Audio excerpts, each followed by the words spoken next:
नमस्कार विद्यार्थियों, मैं श्री राम नायक और आज हम बात कर रहे हैं महात्मा बुद्ध का जो जीवन परिचय है उसके बारे में। हम लोग बात कर रहे हैं कि महात्मा बुद्ध जो हैं उनका जीवन कैसा रहा। तो महात्मा बुद्ध जो थे, इनके पिता का नाम शुद्धोधन था और ये शाक्य गण के प्रमुख हुआ करते थे और शाक्य गण के लोगों के ऊपर इनका शासन हुआ करता था।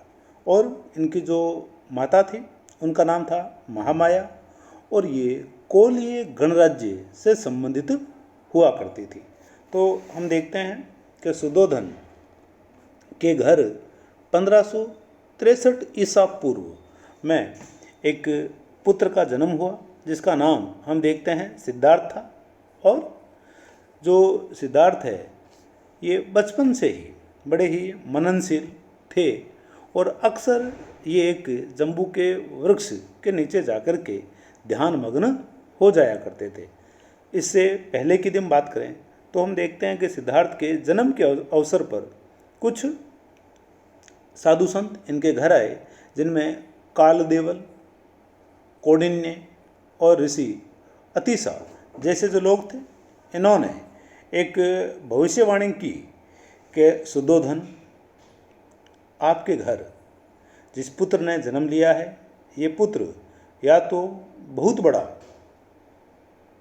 चक्रवर्ती सम्राट बनेगा, अन्यथा ये जो पुत्र है आपका ये बहुत बड़ा साधु सन्यासी बनेगा।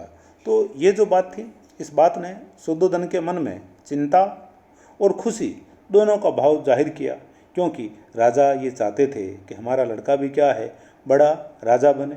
लेकिन दूसरी जो भविष्यवाणी थी साथ के साथ कहा कि भाई ये बड़ा कोई संत महात्मा भी बन सकता है। तो इस बात ने शुद्धोधन को चिंतित कर दिया। और जो सिद्धार्थ थे, सिद्धार्थ के जन्म के कुछ समय बाद ही, मात्र 7 दिन बाद ही, जो इनकी माँ थे महामाया, उनका निधन हो गया। और हम देखते हैं कि इसके बाद इनका जो पालन पोषण है वो गौतमी प्रजापति, जो इनकी मौसी थी और शुद्धोधन की दूसरी पत्नी थी, उन्होंने इनका पालन पोषण किया था। और हम देखते हैं कि क्या रहा है। एक रोचक किस्सा है इनके सिद्धार्थ के जन्म से पूर्व का। ऐसा कहा जाता है कि महामाया ने जब गर्भ धारण किया था तब उनको स्वप्न में एक हाथी दिखाई दिया जिसके सूंड में कमल का फूल था। और वो जो हाथी है महामाया के गर्भ में स्वप्न में उनको प्रवेश होता हुआ दिखाई देता है। तो आप देखोगे इसी कारण जो महात्मा बुद्ध, जिनका बचपन का नाम सिद्धार्थ है, इनके गर्भ धारण का जो प्रतीक है वो माना जाता है हाथी को, जबकि इनके जन्म का जो प्रतीक है वो माना जाता है कमल के फूल को। और शुद्धोधन जो है, जो भविष्यवाणी की हुई थी कालदेवल, कौंडिन्य और ऋषि अतिशा जैसे ऋषियों ने, तो उसी के अनुरूप शुद्धोधन ने बचपन से ही सिद्धार्थ को राशि ठाट बाट में रचने की कोशिश की और इनको धनुर्विद्या वगैरह सिखाई, इनको शिक्षा दीक्षा का अच्छा प्रबंध किया और भोग विलास का भी इनके द्वारा प्रबंध किया गया। लेकिन इनका जो बाल मन जो था, बाल मन भी इन चीज़ों से विरक्त रहता था। इन चीज़ों को करना उनको रुचिपूर्ण नहीं लगता था। और एक दिन क्या रहा, ये जो एक दिन जो सिद्धार्थ हैं, सिद्धार्थ बाहर जाने की जिद करते हैं, तब इनका जो सारथी है छन्न, वो इनको नगर भ्रमण के लिए लेकर के जाता है। और जब ये नगर भ्रमण के लिए गए तो इनको 4 दृश्य दिखाई दिए। और ये जो घटना है, इस घटना का जो वर्णन है वो हमें मिलता है मंजिम निकाय के अंदर। तो हम देखते हैं कि मंजिम निकाय जो हमें बताता है उसके अनुसार जब सिद्धार्थ नगर भ्रमण के लिए गए तो उनको 4 दृश्य दिखाई दिए। और सबसे पहले उन्हें एक वृद्ध या बूढ़े व्यक्ति के दर्शन हुए।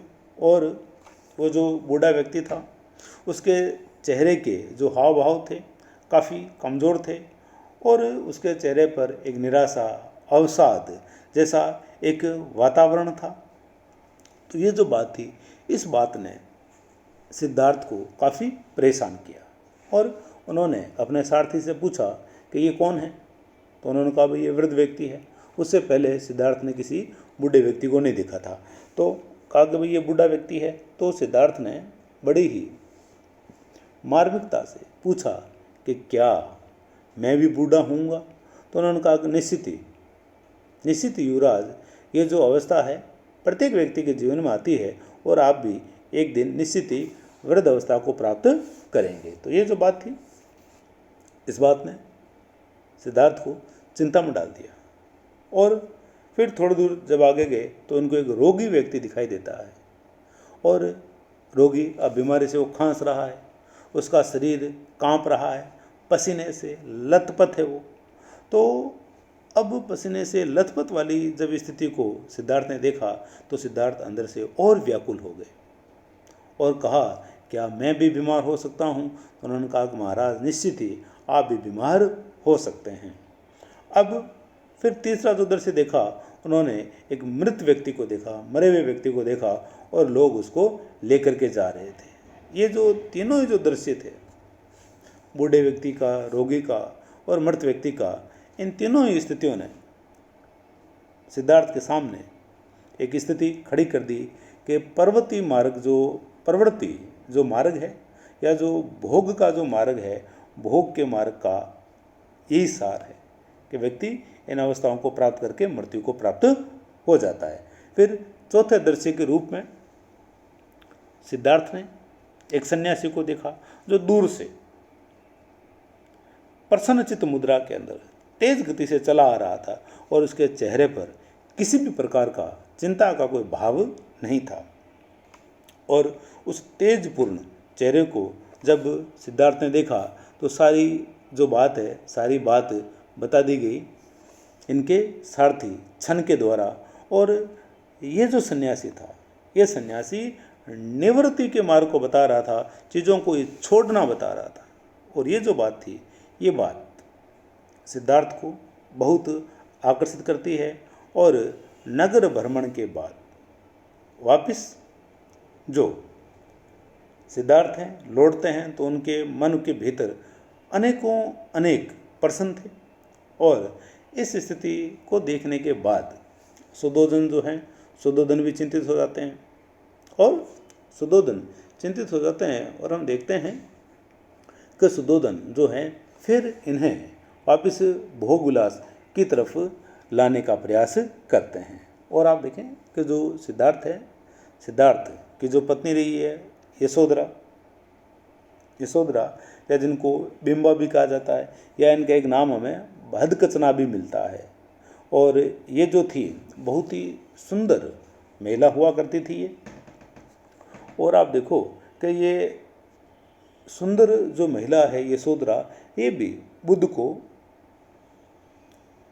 निवृत्ति मार्ग की तरफ जाने से रोकने का ये भी प्रयास करती है। और आप देखो कि ये भी प्रयास करती है और आपको इस बात से भी अंदाज़ा लग सकता है कि भाई बुद्ध जो हैं, बुद्ध जब बचपन में भी किसी बात से परेशान हो जाया करते थे तो वो एक जम्बू वृक्ष के नीचे आकर के आलती पालती मार के बैठ जाते थे और ध्यानमग्न हो जाया करते थे। और इस घटना के बाद भी जब इन चार दृश्यों को देखते हैं तो इसके बाद भी जो बुद्ध हैं कई दिनों तक व्याकुल रहे, जम्बू वृक्ष के नीचे इन्होंने ध्यान वगैरह लगाया, लेकिन मन की जो व्याकुलता है वो इनकी समाप्त नहीं हुई। और हम देखते हैं कि शादी के लगभग 12 वर्ष बाद इनको पुत्र की प्राप्ति होती है। और आप देखो कि जब इनको समाचार मिला कि भाई आपके पुत्र की प्राप्ति हुई है तो इनके मुख से निकला राहु। और राहु इनके मुख से निकला, इसी कारण इनके पुत्र का जो नाम है वो राहुल होता है। और राहु जो शब्द है इसका मतलब होता है बंधन। तो बुद्ध ने कहा कि भाई मेरे जीवन से एक बंधन और जुड़ गया। और फिर हम देखते हैं कि जो सुद्धोधन है, सुद्धोधन ने भोग विलास या संसार की तरफ मोड़ने का प्रयास किया। और इसके लिए इन्होंने क्या है कि सुंदर महलों का निर्माण करवाया। और हम देखते हैं कि क्या रहा कि एक दिन सुद्धोधन एक ऐसा आयोजन करवाता है कि नगर की सभी जो गणिकाएँ हैं, जो सुंदर गणिकाएँ जो थी, उन गणिकाओं को इन्होंने आमंत्रित किया और तरह तरह की वेशभूषा और तरह तरह का मेकअप वगैरह लगा करके ये महिलाएं आती है और बुद्ध को संसार की तरफ मोड़ने का या सिद्धार्थ को संसार की तरफ मोड़ने का ये भरसक प्रयास करती है। और जब ये नृत्य वगैरह कर रही थी तब बुद्ध भी बहुत ही प्रसन्नचित्त होकर के इन चीज़ों को देख रहे थे। लेकिन सवेरे जब इनकी आंख खुली और उन महिलाओं को उन्होंने देखा तो देखा कि भाई रात को जो महिलाएं इतनी सुंदर लग रही थी, लेकिन ये जब अचेतन अवस्था में है या निंद्रा की जब अवस्था में है तब ये उतनी सुंदर दिखाई नहीं दे रही है। क्यों? क्योंकि वो रात्रि को मेकअप वगैरह तो उनका क्या है, साफ हो गया। तो अब क्या ये अपनी मूल अवस्था में आ चुकी थी। तो बुद्ध जो हैं, बुद्ध ने इस घटना से भी सीखा कि भाई ये सारी की सारी जो बातें हैं जो हमें संसार की तरफ लेकर के जा रही है, इनका जो वास्तविक स्वरूप है वो वैसा नहीं है जैसा हम लोग देख रहे हैं। तो ये सारी बातें जो है बुद्ध को और व्याकुल करती हुई जा रही थी। इसी कारण हम देखते हैं कि 29 वर्ष की आयु में, 29 वर्ष की आयु में ही क्या है, जो बुद्ध हैं, बुद्ध ने अपनी पत्नी यशोधरा और पुत्र राहुल को रात्रि को सोती हुई अवस्था में ही छोड़ करके घर त्याग दिया। जबकि जब हमने महावीर के बारे में बात की थी तो वहाँ हमने बात की थी कि महावीर जो हैं वो भी गृह त्याग करते हैं 30 वर्ष की आयु में। ये 29 वर्ष की आयु में गृह त्याग कर रहे हैं, वो 30 वर्ष की आयु में गृह त्याग करते हैं। लेकिन उन्होंने अनुमति ली थी अपने बड़े भाई नंदीवर्धन से, लेकिन ये किसी की भी अनुमति नहीं लेते हैं और अपने सारथी को ये तैयार रखते हैं और कहते हैं कि भाई हमें तुम नगर से बाहर ले चलो। और जो सारथी है, सारथी इनको नगर से बाहर लेकर के चला जाता है। सारथी भी खूब अनुनय विनय करता है कि भाई आपको नहीं जाना चाहिए, है ना। लेकिन जो बुद्ध थे, बुद्ध किसी की भी बात को नहीं मानते हैं और बुद्ध घर छोड़ करके चले जाते हैं। और ये जो घटना है, इस घटना को बौद्ध दर्शन में महाभिनि निष्क्रमण इस घटना को कहा गया है। जो बुद्ध का गृह त्याग जो है, इसको महाभिनि निष्क्रमण इसको कहा गया है। फिर हम देखते हैं कि बुद्ध जो हैं, बुद्ध घर छोड़ देते हैं और घर छोड़ने के बाद अनोमा एक नदी है, उसके तट पर आते हैं ये, और वहाँ आकर के इन्होंने अपने जो भी महंगे इनके वस्त्र थे या स्वर्ण आभूषण जो थे इनके, उन सभी का ये त्याग कर देते हैं और साधारण से वस्त्र धारण करके ये संसार को छोड़ देते हैं। यह एक प्रकार से इनका जो राजसी जो जीवन था, राजसी जीवन को छोड़ करके ज्ञान की खोज में या यूँ हम कहें सत्य की खोज में इन्होंने घर को छोड़ दिया। और ये जो घटना है, इस घटना के पीछे एक विद्वान है डी.डी. कोशाम्बी। डी.डी. कोशाम्बी एक अलग कारण बताते हैं। डी.डी. कोशाम्बी इस बात को कहते हैं कि बुद्ध जो हैं, बुद्ध घर का त्याग इसलिए करते हैं क्योंकि शाक्यों और कोलियों, ये दो गणराज्य थे, शाक्यों और कोलियों के बीच में रोहिणी नदी को लेकर के विवाद हो जाता है और उस विवाद के कारण भयभीत होकर के जो सिद्धार्थ है वो घर को छोड़ देते हैं। लेकिन यदि महात्मा बुद्ध के जीवन को देखें ज्ञान प्राप्ति के बाद, तो हम देखते हैं कि उनके जीवन में भय रहा होगा, ये बात समझ से परे है। तो डी.डी. कोशाम्बी ये जो कारण बता रहे हैं, ये कारण इनका सतही कारण मालूम पड़ता है और वास्तविक जो कारण है वो उनके भीतर की जो व्याकुलता है या सत्य की खोज के लिए जो उनके भीतर प्रश्न पैदा हो रहे थे, उन प्रश्नों की खोज है। इसी के लिए क्या है, जो सिद्धार्थ हैं, सिद्धार्थ घर को छोड़ते हैं और आगे चल कर के उनको ज्ञान की प्राप्ति हो जाती है और ज्ञान की प्राप्ति के बाद जो सिद्धार्थ हैं वो कहलाते हैं महात्मा बुद्ध। उनको ज्ञान की प्राप्ति हो जाती है। और आप देखें कि महात्मा बुद्ध को अब देखें कि गौतम बुद्ध भी कहा जाता है। गौतम जो है, गौतम इनका गोत्र है। इसके कारण क्या है कि इनको गौतम बुद्ध भी इनको कहा गया है।